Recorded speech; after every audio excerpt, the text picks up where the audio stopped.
Educators, business executives, and other leaders from across the region met this week to promote more STEM classes for local students. There will be effects from Hurricane Francine to us here in East Alabama. We'll tell you what those effects will be and what you can expect coming up. Coming up in sports, Ohatchee had a big night on the court. We'll get you caught up. EAN Local News starts now.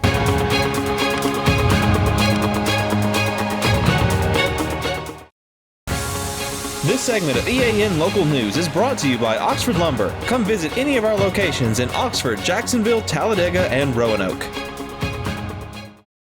Hello, we're glad you could join us. I'm Mike Stedham. Katie Edwards has the evening off. More than 80 educators, business leaders, and state officials met at the new Create Center in Oxford on Monday for East Alabama's first STEM learning ecosystem design studio. The program was designed to create and strengthen STEM opportunities throughout the region. Renee McNeil, the Assistant STEM Coordinator for the state program, said the meeting was an opportunity to talk about various groups that benefit from STEM classes. As we gather the stakeholders from every sector, that includes government, that also includes your higher ed, it includes community leaders. Stakeholders are everyone who has a role in what we're doing, and so that means every citizen. Gathering them all together at the same time to really talk about the priorities, to talk about the goals, the needs, and to align those things to actually make sure that we are aligning what we're doing for our learners that actually leads to a thriving workforce.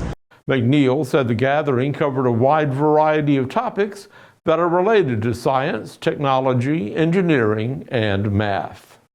And so the jobs of the future, even the jobs of today, are all STEM related. So within our state, we're so rich with all opportunities. And in order to provide that access and make sure that we have access from zip code to zip code across our state, we do these STEM learning ecosystems where we bring all of those stakeholders together, where we talk about our ideas, our goals, our strengths, our priorities, the community needs. And we'll focus on all of those things today so that we can build their mission and their vision for Create. So as we move forward, they know what they're working towards and what they're striving for. The program was hosted by Sharita Hayes, who's the Director of STEM Research and Technology for Oxford. She said it's important for these stakeholders to work together to make improvements across the region. For example, I would love to be able to see summer STEM Fest opportunities available for our region, where you can see students from Oxford City Schools, Anniston City Schools, Talladega County, Pell City, all of them coming together to get hands-on experiences in STEM. I would also like to see increased collaboration with our industries and educators. Hayes said the biggest beneficiaries from these kinds of meetings are those who take the STEM classes throughout the region.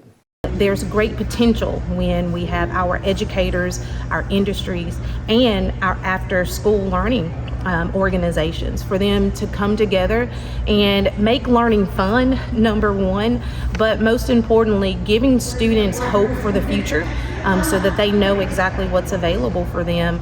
And it gives them a chance to see that they have multiple paths that they can travel. So that's what I would like to see: increased STEM learning opportunities, coordination and collaboration across our industry, our educators, and our after-school learning programs to make learning fun, hands-on, and relevant, to give them an idea of what the future holds for them.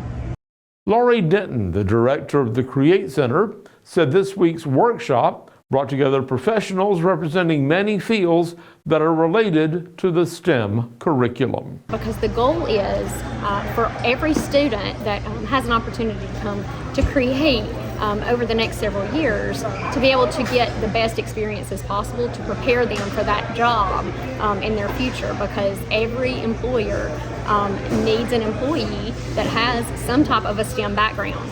When we return, solemn ceremonies are planned for this week's 9/11 anniversary. For over 60 years, Oxford Lumber has been servicing our area, and our customer service has always been our main focus. Our customer service is what sets us apart from anyone else. From the moment you enter, our highly trained staff will treat you like family.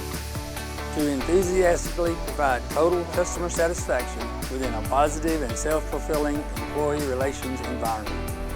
Visit us at any of our 4 locations or at oxfordlumber.com. Getting my car serviced is easier than ever with Buster Miles Automotive Group in Cleburne and Calhoun County. They pick up my car, service it, and deliver it back. Convenient, efficient, and top quality. Schedule your service today and see why Buster Miles Automotive Group is the smart choice. This segment of EAN Local News is brought to you by WM Grocery, located in Heflin, Wadowee, Roanoke, and in Piedmont. Several special events across Alabama on Wednesday are being planned to mark the 23rd anniversary of the 9/11 attacks on the World Trade Center and the Pentagon. Jacksonville will host a silent memorial service beginning at 8:30 in the morning at the city cemetery. The Jack State ROTC will begin the ceremony with presentation of the colors, and a flower laying ceremony will follow at 8:37 a.m. That's the time when the Pentagon was hit. The ceremony will end at 9:50 a.m. Participants are asked to remain silent as a show of respect to those who lost their lives 23 years ago. There'll be no speakers at the event. Visitors are welcome to come and go during the hour and 20 minutes during which the flowers and flags are presented. That cemetery is at 910 Church Avenue Southeast in Jacksonville. Wednesday evening at 6, a memorial concert will be held in Trussville to honor Jacksonville native Major Dwayne Williams, who was killed in the Pentagon attacks. That concert is called Take the Day Back, and it's being organized by Williams' brother, Roy Williams.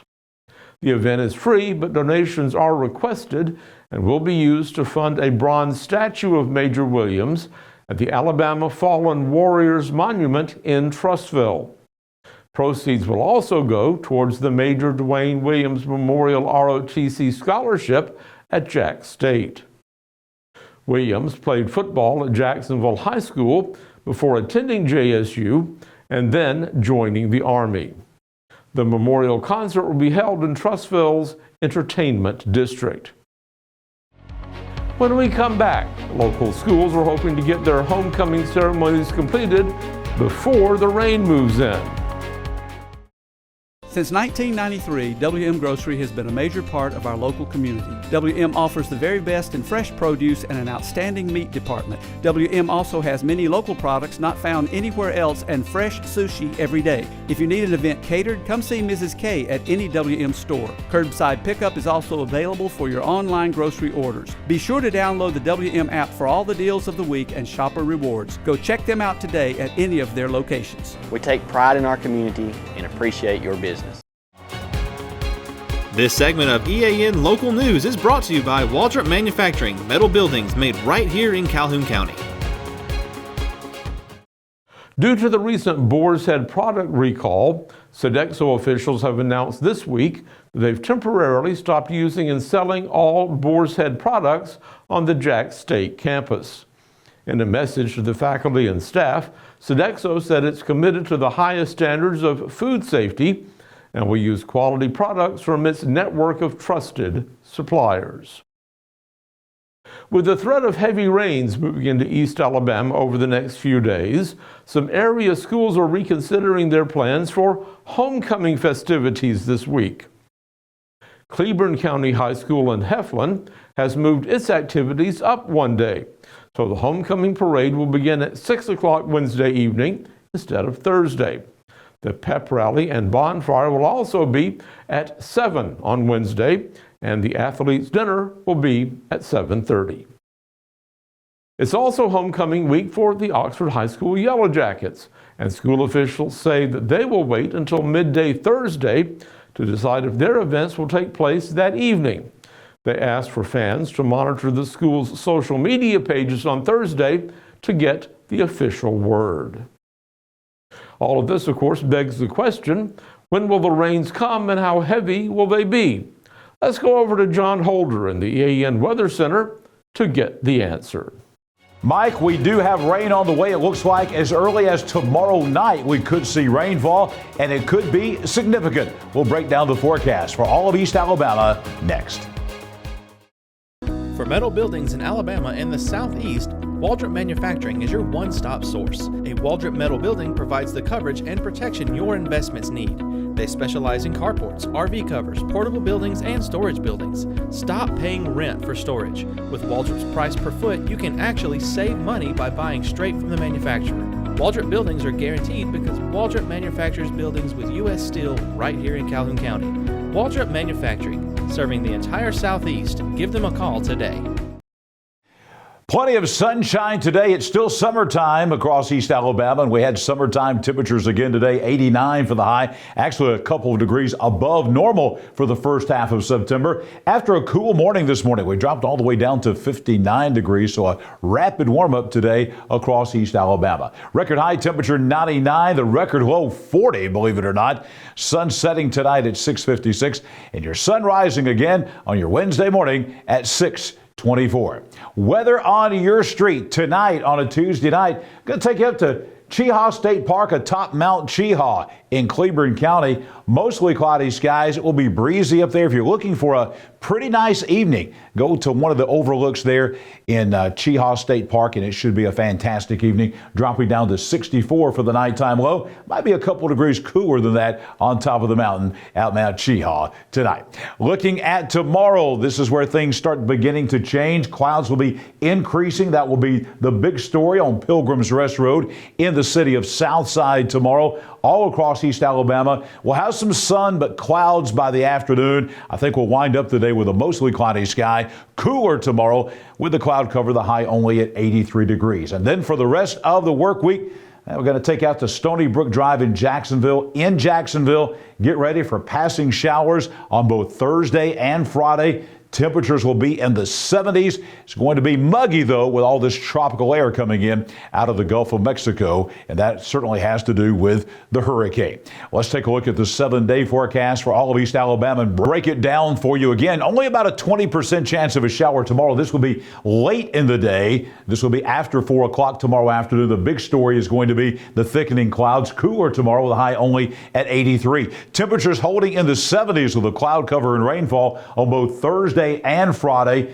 80% chance of a shower on Thursday, a 70% chance on Friday. We're going to keep moisture around for the weekend, about a 40% chance of a shower on both Saturday and Sunday. Highs will be back up into the lower 80s, but the trend here is below normal temperatures for the next several days all across East Alabama. As a matter of fact, the first part of next week, we're back in the upper 70s for highs. Nighttime lows will remain mainly in the mid 60s throughout the period. Our main window for seeing rainfall and effects from Hurricane Francine will be from about midnight tomorrow night until 12 noon on Friday. Could have some rainfall outside those areas, but that's going to be the main window for the most effects from the hurricane here to us in East Alabama. Well, let's take a look at what we expect from the hurricane. We're looking at landfall probably tomorrow afternoon, somewhere between Baton Rouge and New Orleans. That's where it's going to come in. And then it looks like we're going to see maybe even a shift further to the east here with the track of the storm tracking through around Jackson, Mississippi, up to Memphis, Tennessee, eventually heading up into the Midwest as well. But as we always talk about, the wind and the rain always on the east side of these tropical systems, and that's where we are. So that means we're going to see some very beneficial rainfall. Rainfall amounts right now for us here in East Alabama looking like most folks will be around 1 to 2 inches, probably about 1.5 inches of rainfall coming up again from late Wednesday night into Friday afternoon. We will be back here tomorrow morning, bright and early at 6 a.m., breaking down your Wednesday forecast. And I'll be back here tomorrow night for EAN Local News as we'll have a complete rundown on the weather forecast for all of East Alabama, including the effects of the tropical system that's coming in to the southeast later on in the work week. Coming up next, we're going to talk about some more area volleyball. Sports is next, and Jordan Smith has it covered right now. Jordan? Thanks, John. Last night, the Ohatchee Indians had a big night on the court. The Indians traveled to take on the Munford Lions and Sylacauga in a tri-match in Munford. Ohatchee swept Munford last night 25-23, 25-17, and 15-7. They also swept the Aggies 25-23, 25-22, and 15-12. Some of the notable players for the Indians last night were Alea Finch with 14 kills, 40 assists, 7 aces, and 10 digs. Brett Finn, 5 kills, 3 aces, and 3 blocks. Rebecca Henderson had 17 kills, 7 aces, 11 digs, 3 blocks. And Kate Ryan had 16 assists, 4 digs, and Savannah Reeves with 22 digs. The USA 15U national team was in action yesterday, and one of their players is Oxford's Rocco Maniscalco. The 15U national team recorded back-to-back 15-0 shutout wins over Australia. The games took place at Clemson University. It was a big day for USA and Rocco Maniscalco. Rocco went 2 for 3 at the plate with a home run that plated 3 RBIs. Rocco also scored 3 runs himself. The 15U national team has now won back-to-back games by 14 runs or more for the first time since 2016 when Team USA beat New Zealand and Mexico, 16-1 and 16-0 respectively. That's it for EAN Local Sports. Let's head back over to Mike. And thanks for that update, Jordan, and we thank you for watching us today. You can find us here every weeknight on Facebook, YouTube, our website, and now on Rumble. Just go to the platform of your choice, watch our news, sports, and weather coverage whenever it's convenient for you. We'll see you back here Wednesday for your news on your schedule.